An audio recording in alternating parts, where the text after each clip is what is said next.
जिन बहुओं में बात बात पर लड़ाई होती थी और एक दूसरे का मुंह तक नहीं देखना चाहते थे, जिस कारण न घर में खाना बनता था। इस कारण बूढ़े सास ससुर अपनी बहू से परेशान रहते थे। अगर वह अपने बेटों से कुछ कहते हैं तो बेटे भी अपनी बीबियों का ही पक्ष लेते हैं। लेकिन आज बंटवारे का समय हुआ तो दोनों बहुएं एक तरफ हो गई हैं और अपने हिसाब से अपने ससुर की जमीन जायदाद का बंटवारा कर रही थी। यह सब देखकर आलोक जी को बहुत दुख हो रहा था। वह सोचते हैं, जो बहुएं हमेशा कुत्ते बिल्ली की तरह लड़ाई झगड़ा किया करती थी, आज वह सब एक होकर बंटवारा कर रही हैं। अरे हद हो गई! क्या जिंदगी भर अब सास ससुर की ही सेवा करते रहेंगे हम लोग? अब तक तो माँ जी स्वस्थ थी तो सब कुछ ठीक चल रहा था। अब माँ जी ने बिस्तर पकड़ लिया है, उनकी सेवा भी हमें करनी पड़ती है। अब बेटे 3 हैं तो माँ पिताजी का बोझ भी तीनों में बराबर बंटना चाहिए। जब हर चीज़ का बंटवारा कर ही रहे हैं तो माँ पिताजी के रहने का बंटवारा भी लगे हाथ कर ही लेते हैं। बड़ी बहू मोना बोली तो मझली बहू सोनम ने भी उसका साथ दिया। हाँ भाभी, बिल्कुल सही कह रही हो आप। माँ पिताजी का बंटवारा 3-3 महीने के लिए कर लेते हैं। पहले के 3 महीने आप उन्हें रख लेना, शुरुआत आपसे करेंगे। इतनी बात सुनकर बड़ी बहू भड़क उठी और बोली, शुरुआत मुझसे क्यों? तुम भी तो पहले उन्हें रख सकती हो ना। तभी बड़ा बेटा धर्म बोला, अरे अब इसमें झगड़ा करने वाली कौन सी बात हो गई? मेरी आकाश से भी बात हो गई है, वह भी कल यहाँ पहुँच जाएगा। जो तय करना है हम सब कल ही कर लेंगे। बल्कि मैं तो कहता हूँ कि माँ जी और पिता जी के नाम की पर्ची निकाल लेते हैं। जिनके हिस्से में उनका नाम आएगा वही उन्हें पहले 3 महीने रखेगा। अपने कमरे में बैठे आलोक जी अपने बेटे बहू की सारी बातें सुन रहे थे। अपने कमरे में आकर अपनी पत्नी सुमन से बोले, देख रही हो सुमन, यह वही बेटे हैं जो कभी बचपन में इस बात की पर्ची डालते थे कि माँ के साथ कौन सोएगा। अब हमारे वही बेटे हमारे नाम की पर्ची निकालेंगे कि जिसके हिस्से में हमारा नाम आएगा वह हम लोगों को पहले रखेगा, क्योंकि कोई भी हमें रखना ही नहीं चाहता। अब क्या यही दिन देखना बाकी रह गया था इस उम्र में? वैसे भी इन दोनों बेटों और बहुओं के झगड़ा तो इनके दोनों से देख ही रहे थे। अब तक तो केवल संपत्ति और जायदाद का बंटवारा करने की बातें चल रही थी, लेकिन उन सबसे भी इनका मन नहीं भरा तो अब अपने माँ बाप को भी बांटने पर आ गए हैं ये बेटे। क्या इसी दिन के लिए हमने इन बेटों को पाल पोस कर पढ़ा लिखा कर अपने पैरों पर खड़ा किया था कि शादी के बाद ये बेटे अपनी पत्नियों की हाँ में हाँ मिलाकर हमारा जीना दुश्वार कर दे? अपने पति आलोक जी की बात सुनकर सुमन जी बोली, अरे चिंता तो मुझे भी बहुत हो रही है, लेकिन जब अपनी ही औलाद कठोर दिल की हो तो क्या किया भी जा सकता है। आप सब्र रखिए, भगवान सब ठीक करेगा। बेवजह चिंता मत कीजिए, मैं तो पहले ही बीमार पड़ी हूँ। अब आपको कुछ हो गया तो आपका ख्याल कौन रखेगा? दुखी आवाज़ में बोली सुमन। लेकिन मुझे यह सब बर्दाश्त नहीं हो पा रहा। अब हमारे बच्चे हमारे भाग्य का फैसला पर्ची बनाकर करेंगे। पता नहीं भगवान ने हमारे भाग्य में और क्या क्या देखना लिखा है। इतना कहकर वे उदास मन से बिस्तर पर जाकर सो गए। उधर हालत से मजबूर सुमन जी अपने आंसुओं को छिपाती हुई अपने पुराने दिनों की यादों में खो गईं। बधाई हो सुमन, तीसरी बार भी तुम्हारा बेटा हुआ है। अब तो तुम्हारे घर में धन दौलत की कोई कमी नहीं होगी। जिसके 3-3 बेटे हों उसकी तो ऐश होगी। तीनों बेटे इस बात के लिए लड़ेंगे कि अम्मा पिताजी को मैं रखूँगा, मैं रखूँगा। तीसरा बेटा पैदा होने पर उनकी ननद ने कहा था, सुमन जी और आलोक जी के 3 बेटे और बहुएं हैं। उनके 2 बेटे धर्म और श्याम और उनकी बड़ी बहू मोना और सोनम बहू संयुक्त परिवार का हिस्सा हैं। यह दोनों बेटे अपने पिता जी का कारोबार संभालते हैं, जबकि तीसरा बेटा आकाश मुंबई में नौकरी करता है, जिसकी सिमरन नाम की लड़की से 8 महीने पहले ही शादी हुई है। आलोक जी की बड़ी बहू और मंझली बहू की आपस में बिल्कुल नहीं बनती थी। बड़ी बहू मोना जो भी काम करती वो मंझली बहू को बिल्कुल अच्छा नहीं लगता, और कुछ भी कहती तो मोना हमेशा उसकी बात को काट देती थी। बहुत बार तो दोनों बहुएं ही रसोई में ही कुत्ते बिल्ली की तरह झगड़ने लगती और पूरे घर को सर पर उठा लेती। इस बात का खामियाजा सुमन जी और आलोक जी को भुगतना पड़ता, क्योंकि मोना और सोनम दोनों में से कोई भी अपने वृद्ध सास ससुर को चाय नाश्ता या खाना देने तक भी राजी नहीं होती। कितनी बार तो दोनों बहुएं पूरा पूरा दिन रसोई में पैर नहीं रखती थी और बाहर से खाना मंगवाकर खा लेती थी। अपने पति को भी उन्होंने कहा हुआ था कि दोपहर को बाहर से ही खाना खा लेना, और बच्चों को भी स्कूल कैंटीन से खाने के लिए पैसे दे देती थी। देवरानी जेठानी को एक दूसरे का मुंह ना देखना पड़े, इस कारण परिवार के सभी सदस्यों को घर का बना खाना भी नहीं मिल पाता था। बाकी सब लोग तो बाहर का खाना आराम से खा लेते थे, लेकिन सुमन जी और आलोक जी को घर का खाना नहीं पचता था। लेकिन किसी को भी इस बात की रत्ती भर भी फिक्र नहीं थी। सुमन जी खुद ही इस अधेड़ उम्र में रसोई में जाती और अपने और आलोक जी के लिए कुछ हल्का फुल्का खाना जैसे दलिया या खिचड़ी बनाकर ले आती। उस पर भी दोनों बहुएं चिल्लाने लगती, माँ जी खाना बनाने के बाद रसोई कितनी गंदी छोड़ देती हैं आप, अब यह सब कौन साफ करेगा। सुमन जी की उम्र हो गई थी और ऊपर से शरीर को बीमारियों ने घेर लिया था। डॉक्टर ने आराम करने की सलाह दी थी, लेकिन जब दोनों बहुएं ही सास ससुर को खाना देने से पल्ला झाड़ गईं तो उन्हें अपनी जिम्मेदारी खुद ही उठानी पड़ती थी। सुमन जी और आलोक जी का परिवार उनके पुश्तैनी मकान में ही रहता था।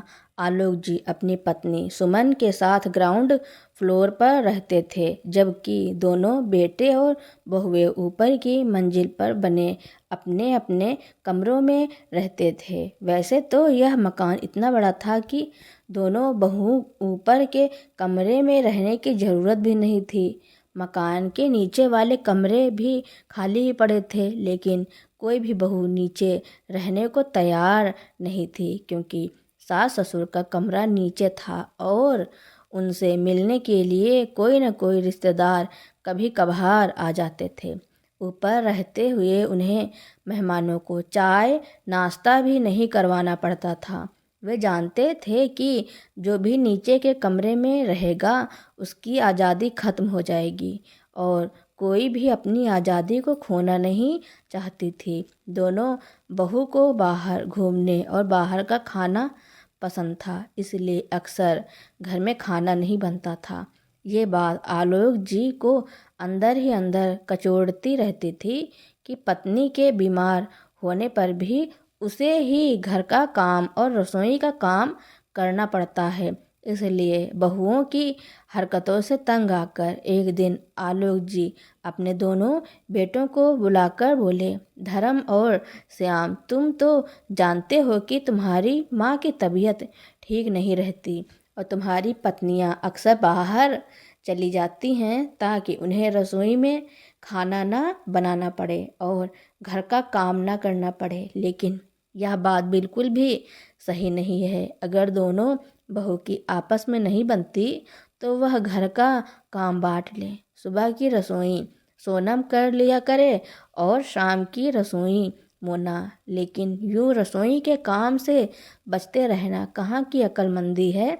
पिता की बात सुनकर दोनों बेटों ने अपनी अपनी पत्नी को समझाने की कोशिश की।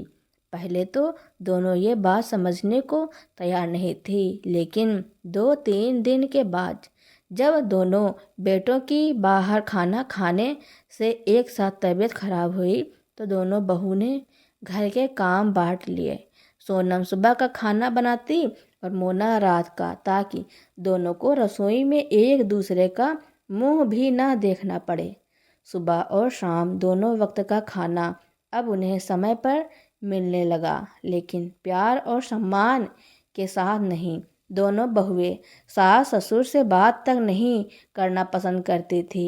एक दिन सुमन जी ने अपनी छोटी बहू सोनम से केवल इतना ही कहा कि बहू, आज खाने में नमक बहुत ज़्यादा था, मुझे बीपी की शिकायत है तो नमक थोड़ा कम ही डाला करो। सुमन जी का इतना कहते ही सोनम ने बवाल मचा दिया और बोली, माँ जी, आप एक काम क्यों नहीं करती? आप दोनों समय का खाना अपनी लाडली बहू के पास से ही क्यों नहीं बनवा लेती? वो तो मुझसे भी अच्छा खाना बनाती होगी ना, इसलिए तो मेरे खाने में नुक्स निकाल रही हो। एक तो इस बुढ़ापे में इनकी सेवा खिदमत करो, ऊपर से इनकी 4 बातें भी सुनो। जरा रसोई में आकर देखिए तो सही कितनी गर्मी है। एक तो इतनी गर्मी में खाना बना रही हूँ, ऊपर से नखरे दिखा रही हो। अगर यूं ही मेरे बने खाने में नाक भौं चढ़ाना है तो मुझसे नहीं होगा। ये खाना बनाने का काम बनवा लीजिए अपनी लाडली बहू से। उधर जब बड़ी बहू मोना को यह बात पता चली कि सोनम ने माँ जी से ऐसी बातें कही हैं और कहीं सास ससुर के दोनों वक्त का खाना उसे न खिलाना पड़ जाए, यह सोचकर वह बोली, माँ जी, जो मिले वो खा लिया कीजिए, क्यों बेवजह बेमतलब की टोका टांकी करती रहती हैं। आपको मालूम है कि हम लोग तो बाहर से खाना मंगवा कर खा लेंगे, लेकिन आप लोगों का खाना बाहर से नहीं चल सकता, क्योंकि आपको वैसे भी डॉक्टर ने काफ़ी चीज़ों से परहेज रखने को कहा है। अब रोज़ घर में खाना बन रहा है तो उसमें भी आपके नखरे हैं। उस दिन आलोक जी और सुमन जी समझ चुकी थी कि अब उनके बेटों और बहुओं के लिए वो एक बोझ से ज़्यादा और कुछ भी नहीं है। सुमन जी, जो पहले से ही बीमार चल रही थी, आए दिन होने वाले दुर्व्यवहार को सहन नहीं कर पाईं। एक दिन अचानक उनका ब्लड प्रेशर बढ़ गया, इतना बढ़ गया कि उनका शरीर लकवाग्रस्त हो गया। अब उनके शरीर का आधा हिस्सा बेकार हो गया और वे व्हील चेयर पर आ गईं। अभी तक तो जैसे तैसे वह अपना काम कर लिया करती थी, लेकिन लकवाग्रस्त होने के बाद अब वे दोनों बिल्कुल बहू पर आश्रित हो चुके थे। सुमन जी बेबस अपने बिस्तर पर या व्हील चेयर पर पड़ी रहती और आलोक जी अपनी पत्नी का ध्यान रखने के लिए अब घर पर ही रहने लगे, क्योंकि बहू से तो बड़ी मुश्किल से उन्हें 2 वक्त की रोटी दी जाती थी। रोटी देकर जाती तो दोबारा कमरे में झांकती भी नहीं थी। आलोक जी के घर बैठने के कारण उनके दोनों बेटे धर्म और श्याम में व्यवसाय को लेकर लड़ाइयाँ शुरू हो गईं। धर्म ने इल्ज़ाम लगाया कि श्याम दुकान से ज़्यादा पैसे उठाता था, जिस वजह से हिसाब किताब में गड़बड़ हो रही थी, और श्याम कहने लगा कि धर्म उस पर झूठा इल्ज़ाम लगा रहा है। खैर, सारी बातें होने के बाद दोनों भाइयों को लगा अब अलग हो जाना चाहिए और अपनी अपनी जिम्मेदारी उठानी चाहिए। धर्म का कहना था कि अब मेरे बच्चे भी बड़े हो रहे हैं तो उनका खर्चा ज़्यादा है। अगर श्याम इसी तरह दुकान से पैसे निकालता रहा तो वो दिन दूर नहीं जब खाने के लाले पड़ जाएंगे। इसलिए बंटवारे में ही फ़ायदा है, ताकि हम लोग अपने अपने पैसे बचा पाएं। दोनों ने ही मिलकर फैसला कर लिया कि जब दुकान वे दोनों संभाल रहे हैं तो दुकान के केवल 2 हिस्से किए जाएंगे, क्योंकि तीसरा भाई तो नौकरी करता है।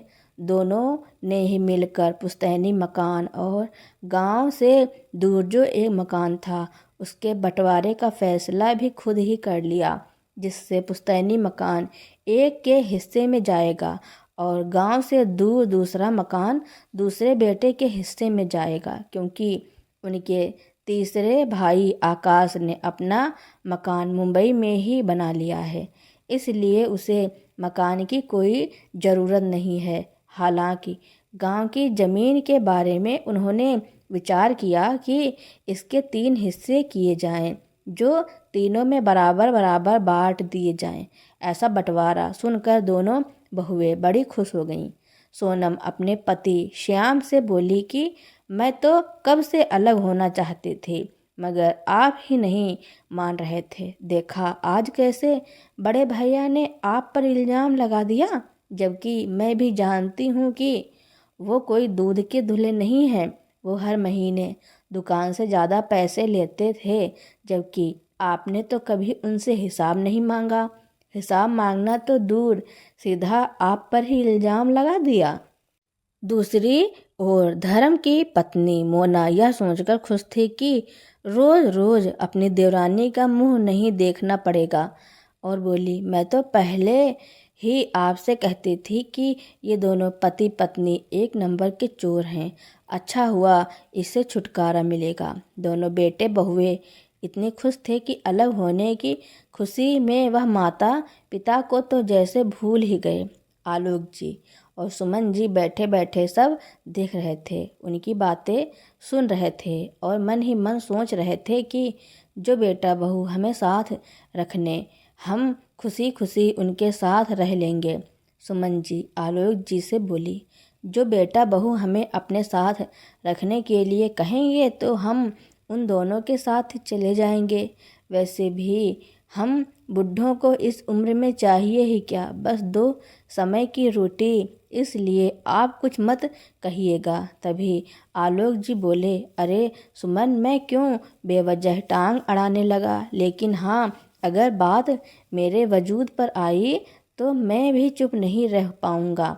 कुछ देर बाद जब आलोक जी आंगन में टहलने निकले तो उन्होंने देखा कि उनके बेटे बहुएं किसी गंभीर विषय पर चर्चा कर रहे हैं। वे सोचने लगे, आज तक जिन बेटे बहुओं में 36 का आंकड़ा था, आज हर चीज़ का बंटवारा और फैसला करने के बाद कैसे चारों साथ में बैठकर आगे की प्लानिंग कर रहे हैं। तभी उनके कानों में बड़ी बहू मोना की आवाज़ आई। देवर जी के आने के बाद माँ और पिता जी के नाम की भी पर्ची निकाल लेंगे। जिसके हिस्से में उनकी पर्ची आएगी वे दोनों उसके साथ पहले 3 महीने रहेंगे। तभी सोनम बोली, भाभी आप फिक्र मत कीजिए, जब सारी चीज़ों का बंटवारा बराबर किया है तो माँ पिता जी के रहने का बंटवारा भी बराबर बराबर ही करेंगे। किसी एक की जिम्मेदारी नहीं है। ये दोनों बेटे ने भी अपनी पत्नियों की इसी बात में सहमति जता दी। अपने और अपनी पत्नी के बारे में यह बातें सुनकर आज आलोक जी अंदर तक टूट चुके थे। उनकी तो मानो शरीर में से जान ही निकल गई थी। उस रात को जैसे तैसे सो गए, लेकिन अगले दिन सुबह उठे तो गंभीर सोच में बैठे थे कि अब उनके रहने का ही बंटवारा हो जाएगा। यह सोच सोच कर उनका दिल बैठा जा रहा था।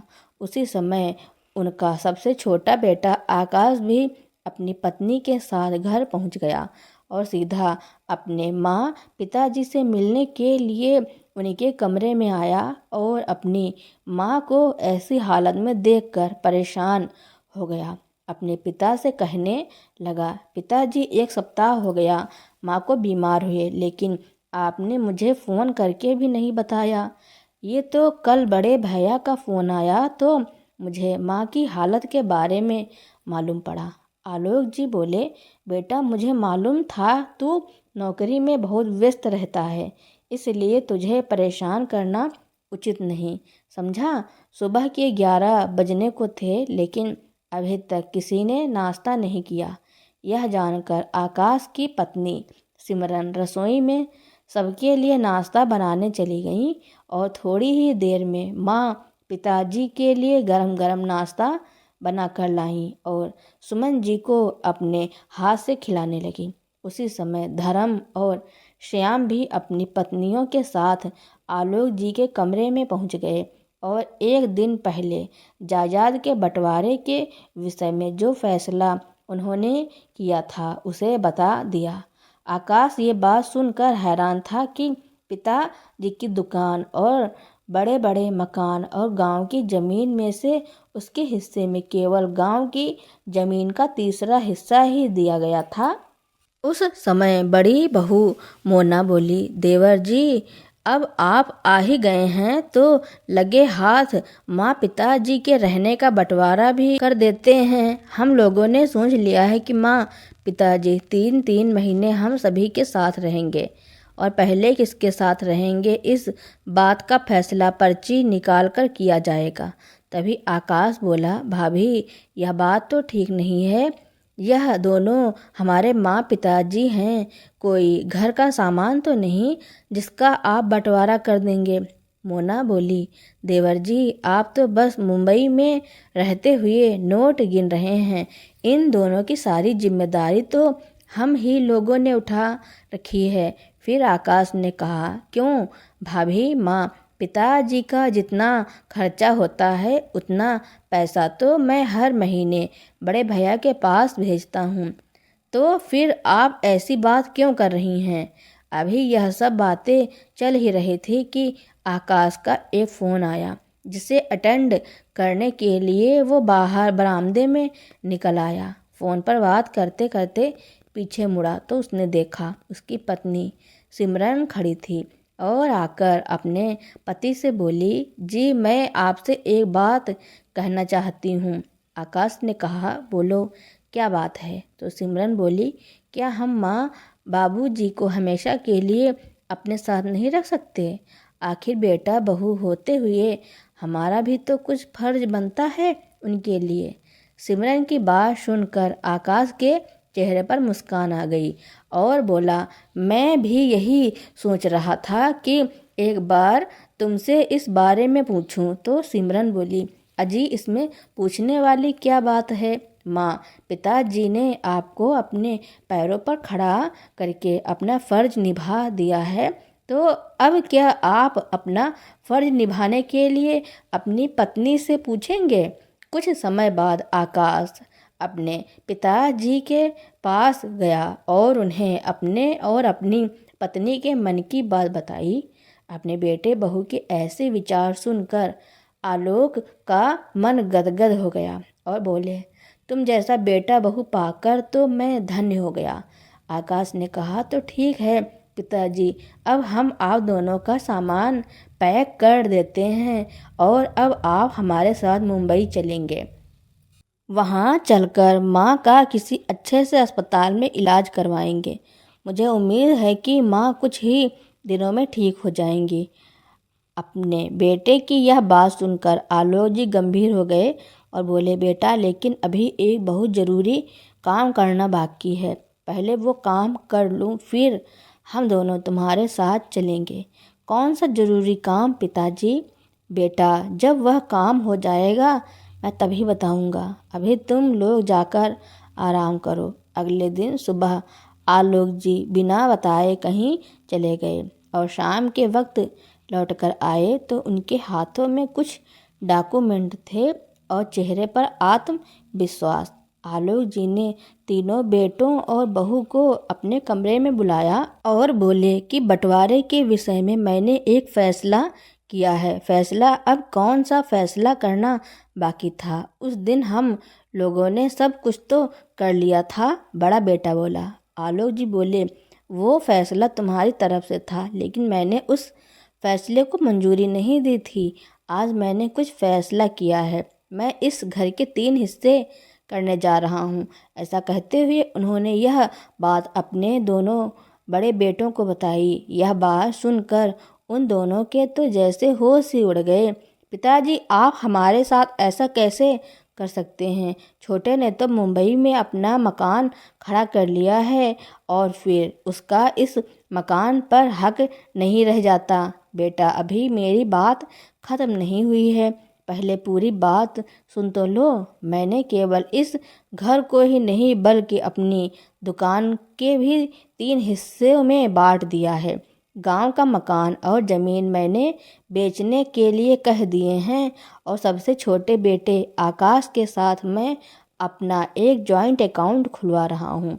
गांव की प्रॉपर्टी बेचकर जितना भी पैसा आएगा वो इस अकाउंट में जाएगा, जिससे मेरी पत्नी का अच्छे से अच्छे अस्पताल में इलाज हो पाएगा। बाकी का बचा हुआ पैसा छोटे का ही होगा। यह बात सुनकर बड़ी बहू और मंझली बहू गुस्से में आकर जोर जोर से चिल्लाते हुए बोली, यह तो अन्याय है पिताजी, हमने तो इतने दिन आपकी सेवा की, उसका आपने यही सिला दिया हमें। कौन सी सेवा बहू, हमें 2 वक्त की रोटी कौन देगा? इस बात का फैसला करने के लिए भी तुम लोग पर्चियों का सहारा ले रहे थे। अपनी माँ का अस्पताल में अच्छा इलाज करवाने के बजाय तुम लोगों को बंटवारे की पड़ी थी। तुम्हारी इसी सेवा का ही परिणाम है कि आज मेरी पत्नी व्हील चेयर पर पड़ी है। जरा देखो उसकी हालत। ऐसा कहते हुए आलोक जी फूट फूट कर रो पड़े। अपने पति को इस तरह रोता हुआ देखकर सुमन जी की आंखों से भी आंसू आ गए। दोनों बड़ी बहुएं जो अभी तक बहुत खुश थी, आलोक जी का फैसला सुनने के बाद अचानक उनकी खुशी गम में बदल गई। तभी छोटे बेटे आकाश ने कहा, पिताजी, हमें जायदाद में से एक पैसा भी नहीं चाहिए, हमें बस आप लोगों का आशीर्वाद चाहिए और उम्र भर के लिए आपका साथ चाहिए। फिर आलोक जी बोले, लेकिन बेटा, मैं देना चाहता हूँ और तुम मना नहीं करोगे। अगले दिन सुबह आलोक जी और सुमन जी अपने छोटे बेटे और बहू के साथ मुंबई के लिए निकल गए। वहाँ आकाश ने अपनी माँ का एक अच्छे से डॉक्टर के पास दिखाया। डॉक्टर ने कुछ दवाइयों के साथ स्पेशल डाइट और ख़ास तरह की एक्सरसाइज बताई। सिमरन ने सब कुछ बहुत अच्छे से समझ लिया। सुमन सुबह सुबह अपनी सास को एक्सरसाइज करने के लिए पार्क में ले जाती, वह भी उनके साथ साथ एक्सरसाइज करती और उन्हें भी करवाती और समय पर उनको दवाई देती और उनके लिए परहेजी खाना बनाती है, जिससे सुमन जी धीरे धीरे सही हो रही थी। आलोक जी भी अपने बेटे और बहू के साथ अच्छे से रह रहे थे। उन्हें खाने पीने और मान सम्मान किसी चीज़ की भी कमी नहीं थी। दूसरी तरफ उनके बड़े बेटे और बहू अपने माँ और बाप को कोस रहे थे और लोगों से इधर उधर बुराई करते फिर रहे थे कि माँ बाप ने मुझे कुछ भी नहीं दिया, सब कुछ बेचकर अपने छोटे बेटे को दे दिया। लेकिन लोग उनकी बातों पर ध्यान ही नहीं देते थे। लेकिन वह सब जानते थे कि उन्होंने सुमन जी और आलोक जी के साथ किस तरह का व्यवहार कर रहे थे। तो दोस्तों, आलोक जी ने अपने दोनों बड़े बेटों के साथ जो किया उसके बारे में आपका क्या कहना है और यह कहानी आपको कैसी लगी, कमेंट में ज़रूर लिखना। मेरी कहानी सुनने के लिए आपका बहुत बहुत धन्यवाद।